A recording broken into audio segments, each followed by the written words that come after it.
रहनुमा एहसन इकबाल मीडिया से गुफ्तगू कर रहे हैं। मोस्ट डेंजरस कंट्री करार दिया जाता था, उस पाकिस्तान को दुनिया में इन्वेस्टमेंट हेवन और 5 सालों में सबसे तेज तरक्की करने वाली दुनिया की टॉप 5 इकोनॉमीज के अंदर शामिल किया था।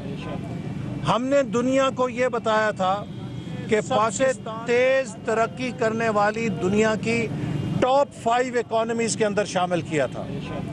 हमने दुनिया को ये बताया था कि पाकिस्तान ने बहादुरी के साथ दहशतगर्दी को शिकस्त दी है। हमने दुनिया को ये साबित किया था कि पाकिस्तानी कौम अपने वसाइल से तवानाई के बहरान को शिकस्त दे सकती है। हमने दुनिया को ये तस्वीर पेश की थी कि 46 अरब डॉलर की सरमायाकारी पाकिस्तान के अंदर आ रही है। ये 20 करोड़ अवाम की मार्केट दुनिया की पुरकशिश तरीन मार्केट है। Come and invest in Pakistan. हमारी उस कामयाबी को इमरान खान की निगरानी और क़यादत में एक पॉलिटिकल कॉन्स्पिरेसी के ज़रिए नाकाम किया गया।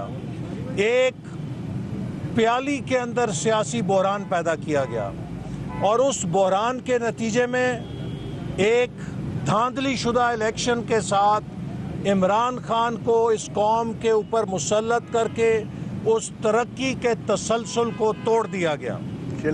हमने 5 सालों में हर साल गुज़श्ता साल से ज़्यादा तरक्की का रेट साबित किया। 3% से जीडीपी ग्रोथ रेट को उठाया और 5.8% के ऊपर छोड़ा और 5 साल ये तरक्की का सफर था। इस साल ये हुकूमत इस साल मगर ये तो देखिए आपकी गाड़ियों की वजह से पूरा ट्रैफिक जाम हो गया है। नहीं वो हमारा इसमें क्या कसूर है? इसलिए आप लोग ये भी तो देखें जी ये हमारा काम है। इसलिए इस साल हमने देखना है कि ये हुकूमत अपनी कारकर्दगी के नतीजे में 5.8% से क्या 6% पे जाती है या 4.5-5 के ऊपर नीचे आती है।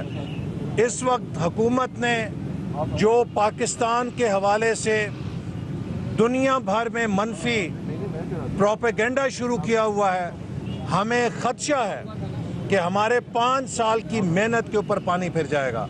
और मैं इमरान खान को कहता हूँ, मैं वजीर था CPEC का इंचार्ज मिनिस्टर, कि इमरान खान तुम कहते थे कि CPEC के मंसूबे शफाफ नहीं है, तुम कहते थे कि CPEC के मंसूबों में करप्शन हुई है। अब उस FIA को इस्तेमाल करो, उस NAB को इस्तेमाल करो जो तुम्हारे इशारों पे चलती है, और बताओ कौन से CPEC के मंसूबे के अंदर करप्शन हुई है। जब चीन जाते हो तो वहाँ जाके CPEC का कसीदा पढ़ते हो। चीन में तो आपने जाके जो मुश्तरका एलामिया दस्तखत किए उस पे CPEC का कसीदा पढ़ा। वहाँ पे आपने कहा कि CPEC के जो तवानाई के मंसूबे हैं ये पाकिस्तान के लिए बेहतरीन मंसूबे हैं, इन्होंने पाकिस्तान की तवानाई के बहरान को हल किया। और जब आप पाकिस्तान आते हैं तो असेंबली के अंदर खड़े होकर CPEC के मंसूबों के ऊपर कीचड़ उछालते हैं। तो आप बताइए आप किसके साथ हैं? आप क्या पाकिस्तान के साथ हैं, CPEC के साथ हैं, या उन पाकिस्तान के दुश्मनों के साथ हैं जो CPEC के मंसूबों को मुतनाज़ा करके CPEC को नाकाम करना चाहते हैं? तो इसलिए हमारे हाथ साफ हैं, हम आपकी धमकियों से नहीं डरने वाले। और अगर आप ये समझते हैं कि आप अपनी नाकामियों पर हमारी गिरफ्तारियों के ज़रिए पर्दा डाल लेंगे, आप अगर अपनी नाअहली को अपनी ऑपोजिशन के खिलाफ तनकीदी ज़बान से छुपा लेंगे तो ये आपकी भूल है। हम आपको छुपने नहीं देंगे और हम कौम को साबित करेंगे कि अनाड़ी अनाड़ी होता है। और जिस शख्स ने आज तक मुल्क में एक लोकल काउंसिल नहीं चलाई थी, जब उसको साजिश के ज़रिए वजीर आज़म बनाया जाता है तो उसकी सज़ा 20 करोड़ आवाम को मिलती है। आज मुल्क में जो महंगाई का पहाड़ आवाम पे ढा दिया गया है, इसके पीछे पीटीआई हुकूमत की ना तजुर्बेकारी और ना समझी है। इसी तरह वजीर ख़जाना ने कौमी असम्बली के अंदर इमरान खान के झूठ का पोल भी खोल दिया। वो इमरान खान जो कौम को हमेशा ये बताते रहे कि मुस्लिम लीग नून ने कर्जों तले हमें दबा दिया और कर्जों का बोझ नाकाबिले बर्दाश्त हो गया।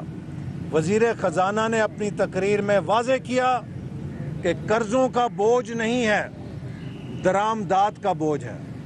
और दरामदात का बोझ क्यों है? चूँकि हमारी मईशत 6% पे पहुँच गई थी। जब तरक्की होती है तो उससे डिमांड क्रिएट होती है। जब बंद कारखाने चलते हैं तो उन्हें रॉ मटेरियल इंपोर्ट करना होता है। और जब 4 सालों में 12,000 मेगावाट बिजली के नए मंसूबे लगते हैं तो प्लांट एंड मशीनरी इंपोर्ट होती है। हमने इस इंपोर्ट को फॉरेन डायरेक्ट इन्वेस्टमेंट से मीट करना था, लेकिन नवाज शरीफ साहब की बरतरफी से लेकर जो 1.5 साल इस मुल्क में सियासी थिएटर खेला गया है, उस सियासी थिएटर ने 4 से 6 अरब डॉलर की बैरूनी सरमायाकारी को रोक दिया। वो बैरूनी सरमायाकारी जो पाकिस्तान में आनी थी और इस सियासी थिएटर से रुक गई, वो बुनियाद है हमारे इस मौजूदा बहरान की।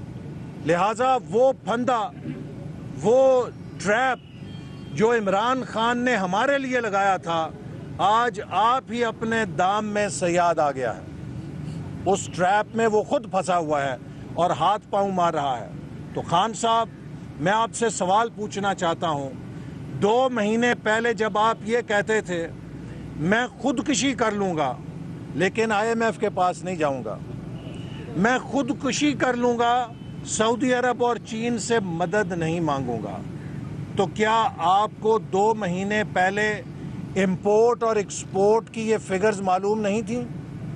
ये कोई एटमी प्रोग्राम के अदाद शुमार तो नहीं है, ये तो हर महीने छपते हैं, स्टेट बैंक इन्हें शाया करती है।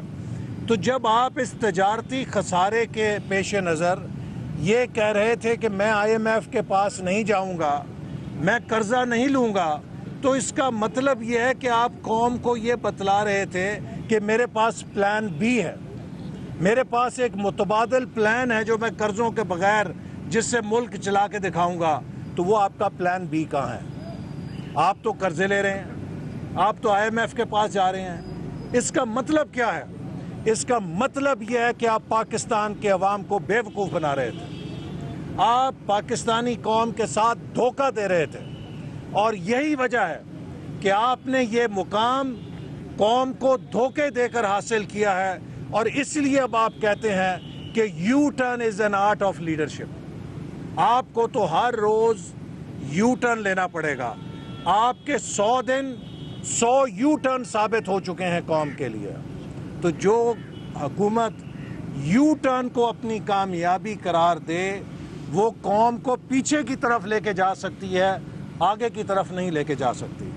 तो लिहाजा मैं समझता हूँ कि ये हुकूमत जो इमरान खान साहब कह रहे हैं कि अपोजिशन हमें गिराना चाहती है, खान साहब हम तो आपको हुकूमत करने देना चाहते हैं। भाई हम आपको नहीं गिराना चाहते, हम चाहते हैं कि आपका धोखा इस कौम के सामने पूरी तरह एक्सपोज होना चाहिए। कोई उसके बारे में लोगों को मुगालता ना रह जाए कि you were A cone man, आपने इस कौम के साथ धोखा किया है और इस धोखे को हम घर तक पहुंचाएंगे। लिहाजा आपकी रस्सी ढीली करेंगे जब तक कि आपके तमाम झूठ जो हैं वो कौम के सामने खुल के नहीं आ जाते। लेकिन लिहाजा बेफिक्र रहें, हम आपकी हुकूमत गिराना नहीं चाहते, हम आपको कौम के सामने मुकम्मल एक्सपोज करना चाहते हैं। You have your time, deliver and show your worth. लोगों को बताएं आप कितने काबिल हैं, लेकिन आप नहीं बता सकेंगे क्योंकि ना आपको समझ है, ना आप डेवलपमेंट को जानते हैं, और ना आपने कभी जिंदगी में हुकूमत का कोई तजुर्बा हासिल किया था, Pakistan is too serious a country for on job training of a prime minister. आपकी अप्रेंटिसशिप जो है प्राइम मिनिस्ट्री की, ये पाकिस्तान के गरीबों को बहुत महंगी पड़ रही है।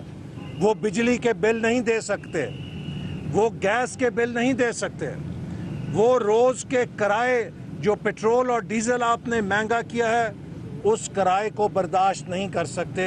आपने लोगों के सुकून को और लोगों की ज़िंदगी को उनसे छीन लिया है। ये आपके अभी 100 दिन पूरे नहीं हुए, जिन 100 दिनों में आपने बिजली गैस की कीमतों को कम करना था, आपने इजाफा करके उन पे भी यू टर्न ले चुके हैं। आपने इनडायरेक्ट टैक्सेस को ख़त्म करना था, आपने इनडायरेक्ट टैक्सेस 90 अरब के लगा के उस पे भी यू टर्न लिया है। तो ये कौम तो रोज़ाना आपके यू टर्न की कीमत अदा करेगी और शायद दुनिया के अंदर सबसे बड़े भारी भरकम यू टर्न बनाने के ऊपर आपका नाम वर्ल्ड रिकॉर्ड के अंदर लिखा जाएगा। बहुत शुक्रिया। मेरा ये सवाल है, ये बातें तो रोज सुनते हैं, एक सवाल ये हो रहा है कि मियां नवाज शरीफ साहब की खामोशी क्या है।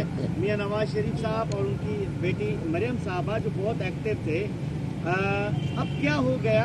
आखिर बीच में ऐसी कौन सी बात हो गई? कोई डील हुई है, कोई डील होने को हो रही है, या खामोशी पुरस्कार बनती जा रही है? कोई आवाज़ नहीं आ रही है मियां नवाज शरीफ की तरफ से, क्या मसला है? देखिए, मियां नवाज शरीफ आपके सामने खड़े बोल रहे हैं, ये भी मियां नवाज शरीफ हैं, मैं भी मियां नवाज शरीफ हूँ, ये भी मियां नवाज शरीफ हैं, ये भी मियां नवाज शरीफ हैं। उनकी जमात बोल रही है और वो भी अपना किरदार अदा करेंगे। अलबत्ता हमें समझना चाहिए कि हम नहीं चाहते कि मुल्क के अंदर दर्जे हरारत इतना बढ़े जिससे ये हुकूमत लोगों को ये तासुर दे कि अपोजिशन हमें हुकूमत नहीं करने दे रही। वज़ीर आज़म नवाज शरीफ मामूली कारकुन तो नहीं, वो साबिक वज़ीर आज़म हैं, पाकिस्तान के सीनियर लीडर हैं, स्टेट्समैन हैं। लिहाजा जब वो बोलेंगे तो फिर यू टर्न नहीं होगा। तो इसलिए वो भी जब वक्त आएगा बोलेंगे, चूँकि हम चाहते हैं कि इस वक्त इस हुकूमत को इतनी मोहलत दी जाए कि ये लोगों के सामने अपने वादे पूरे करके दिखाए, ये शहीद ना बने। हम इनको सियासी शहीद नहीं बनने देंगे। इमरान खान साहब की पूरी कोशिश है कि मैं सियासी शहीद बन जाऊं, मैं लोगों को ये कहूं कि देखें मेरी अपोजिशन टांगें खींच रही है। भाई अपोजिशन तो कह रही है अपना काम करें। अगर हमने टांगें खींचनी होती तो जब आपके खिलाफ सड़कों के ऊपर मुजाहरे हो रहे थे तो हम भी उनके ऊपर पेट्रोल छिड़कने के लिए मौजूद होते, जैसे आप मौजूद थे जब फैज़ाबाद का धरना था। तो अपोजिशन ने तो कोई गैर जिम्मेदारी का मुजाहरा नहीं किया, क्योंकि हम वाकई चाहते हैं कि आपको मौका दिया जाए ताकि लोग आपको परख सकें। तो इसलिए ये बात ना करें कि ये अपोजिशन आपसे डरती है या ये आपको चलने नहीं दे रही, लोगों को बेवकूफ़ ना बनाएं। ये पहली अपोजिशन है जो हुकूमत को कह रही है कि काम करो, और वो हुकूमत काम करने के लिए तैयार ही नहीं है। ये बताइए कि आप जो करप्शन का वो कह रहे हैं, कल मलेशिया में उन्होंने कहा कि करप्ट सियासतदान जेल के पीछे होंगे, तो आप क्या हिमायत करते हैं जो करप्ट कर रहे हैं? क्योंकि ये ऐसी फैक्ट्री है, आज साइकिल पे चलाने वाला वजीर आजम बन जाता है, उसके बाद मनी लॉन्ड्रिंग करता है बन जाता है। आप ये गवर्नर साहब खड़े, इनके ऊपर कोई एलिगेशन नहीं है, शाह महमूद खड़े, आपकी मुस्लिम लीग में ऐसे लोग भी हैं यहाँ पर, लेकिन आप जो करप्शन है, करप्ट में आते हैं, दूसरा दिन सियासतदान ऐसी फैक्ट्री है कि अरबोपति बन जाता है। तो इसको देखिए, जिसने भी हिमायत करते हैं या नहीं आप? जिसने भी पाकिस्तान की दौलत लूटी है उसके खिलाफ भरपूर कार्रवाई होनी चाहिए और इसके लिए शफाफ एहतसाब का निज़ाम मुल्क में कायम किया जाना चाहिए। हमारा मौक़िफ़ 5 साल से है। हम अपने दौरे हुकूमत में एहतसाब के निज़ाम में इस्लाह इसलिए नहीं कर सके कि हमारे पास सेनेट के अंदर मतलूबा तादाद नहीं थी कानून साजी करने के लिए, और पीपल्स पार्टी के साथ इस मसले पे हमारी इत्तफाक राय नहीं हो सका।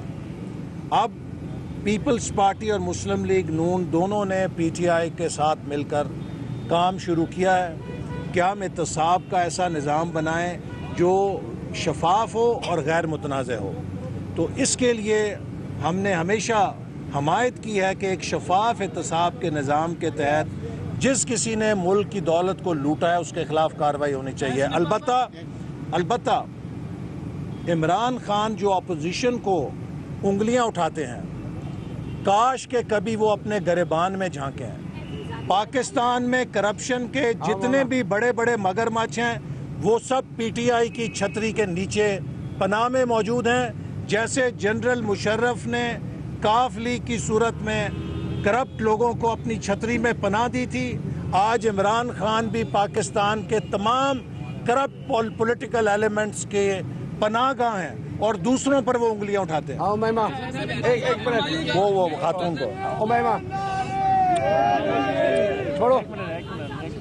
मैंने आज तक ऑपोजिशन पे केस नहीं बनाए, लेकिन अब मैं केस बनाने जा रहा हूँ, तो आप लोग किस तरह से उसको फेस करेंगे? और इसके साथ एक सवाल ये भी है कि नवाज शरीफ साहब पे, शहबाज शरीफ साहब पे मुसलसल केसेस बनते जा रहे हैं, तो नून लीग की हिम्मत अमली क्या होगी अब उनको टर्न आउट करने के लिए? देखिए, हम इमरान खान साहब की धमकियों से और उनके केसेस से नहीं डरते।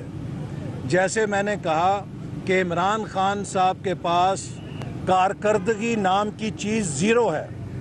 वो सिर्फ थिएट्रिकल परफॉर्मेंस के ज़रिए लोगों को इंगेज करना चाहते हैं, सनसनी खेजी के ज़रिए वो चाहते हैं कि उनको जगह मिलती रहे। वो जितने मर्जी केस बनाएं, हम उनका दिफा करेंगे। जब हमारे हाथ साफ हैं, शाहिद खाकान अब्बासी साहब ने असेंबली के अंदर खड़े होकर कहा था कि मैं अपनी हुकूमत के लिए और मुस्लिम लीग नून के लिए असेंबली के फ्लोर पे खड़ा होकर कहता हूं कि हम अपने तमाम इक़दामात के लिए जवाबदेह भी हैं और उनका मुकाबला भी करेंगे। लिहाजा हम झूठे केसेस से नहीं डरते। अगर ये झूठे केस बनाएंगे हम उनका दिफा करेंगे। लेकिन पाकिस्तान के अवाम जानते हैं कि वो कौन सी हुकूमत थी, वो कौन सा लीडर था जिसने इस मुल्क को अंधेरों से रोशनी में लाके खड़ा किया। वो कौन सा लीडर था जिसने दहशतगर्दी से इस मुल्क को अमन का रास्ता बताया। वो कौन सा लीडर था जिसने कराची को भत्ताखोरी, टारगेट किलिंग से निजात दे के कराची की रोशनियां बहाल की।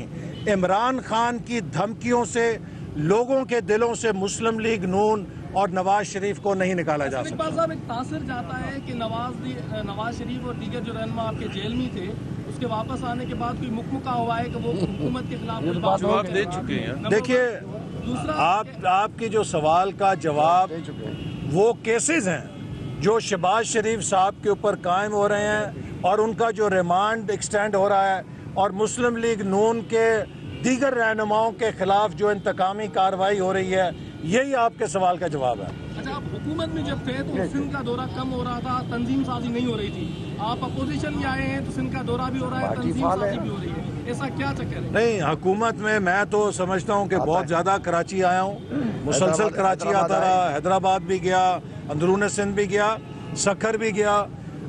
लेकिन जब हम हुकूमत में थे तो हम पाकिस्तान के मसाइल को हल कर रहे थे।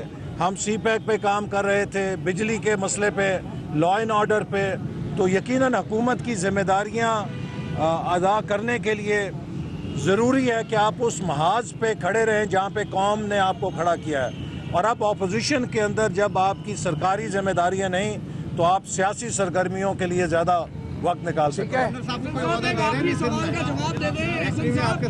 गवर्नर साहब सबका साथी है। जमातों के साथ आप इत्तेहाद बना रहे हैं, लेकिन आपकी अपनी जमात में खासतौर पे सिंध डिवीजन में जो है वो आपके नाराज कारकुनान हैं, सीनियर कारकुनान हैं, उनके हवाले से आपकी पार्टी की क्या हिकमत? कोई भी नहीं। जी बिल्कुल, माशाल्लाह। गवर्नर साहब जो हैं, मेरा ख्याल है सबसे एक्टिव गवर्नर भी थे। इन्होंने बहुत अपने गवर्नरी के दौरान भी सिंध की सही नुमाइंदगी की है और मुस्लिम लीग नून में किसी किस्म के इख्तलाफात नहीं हैं। सबका क़यादत के ऊपर इत्तफाक है। सब नवाज शरीफ के सिपाही हैं। असल ताकत किसी भी पार्टी की ये होती है कि क्या वो अपनी क़यादत के हवाले से यकसू है या नहीं है। तो इस पार्टी में एक कराची से लेके गिलगित तक हर कारकुन जो है वो शहबाज शरीफ साहब की सदारत और नवाज शरीफ साहब की बैसियत कायद क़यादत पे यकसू है। लिहाजा मुस्लिम लीग नून एक चट्टान है जो पाकिस्तान की तरक्की के लिए, मईशत की तरक्की के लिए, एक मजबूत पाकिस्तान को मजबूत मईशत के ज़रिए उसको बनाने के लिए अपना किरदार अदा करती रहेगी। आप हमारे साथ बैठेंगे, आप साथ बैठेंगे।